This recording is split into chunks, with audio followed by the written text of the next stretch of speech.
राधिका नाम की एक बकरी थी। वह हर रोज़ एक घने जंगल में घास चरने जाया करती। एक दिन चरते चरते उसे जोर की प्यास लगी। वह पानी की खोज में जंगल से दूर नदी के किनारे पहुंची।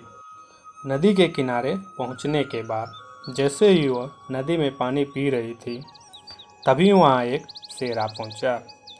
वह बकरी को देखकर बोला, चलो बकरी को ही आज का भोजन बना लेता हूँ। और उसके पास जाकर बोला, मैं तुम्हें खाऊंगा। यह सुनकर बकरी डर गई और बोली, महाराज, घर पर मेरा नन्हा मेमना मेरा इंतजार कर रहा होगा। कृपया करके आप मुझे अपने बच्चे से मिलने की इजाज़त दे दीजिए। अपने बच्चे से मिलने के बाद मैं वापस आपके पास आ जाऊंगी और आप मुझे खा लेना। शेर बकरी की बात मान गया। बकरी दौड़ी दौड़ी मेमना के पास गई और उसके साथ खेलने लगी।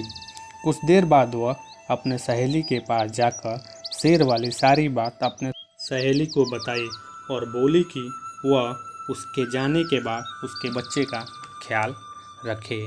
मेमना अपनी माँ के पीछे चुपके से खड़ा होकर सारी बात सुन रहा था। जैसे ही बकरी वापस शेर के पास जाने लगी, मेमना भी चुपके से उसके पीछे पीछे जाने लगा। बकरी शेर के पास पहुंचकर बोली, लो महाराज, मैं वापस आ गई और आप अब मुझे आराम से खा सकते हो। जैसे ही शेर बकरी को खाने को तैयार हुआ, मेमना बोला, मामा, मैं भी आ गया। शेर मेमने की बात सुनकर रुक गया और बोला, जब यह मेरा भांजा हुआ तो तुम मेरी बहन हुई, तो कैसे मैं तुम्हें खा सकता हूँ। उसके बाद तीनों एक अच्छे दोस्त बन गए।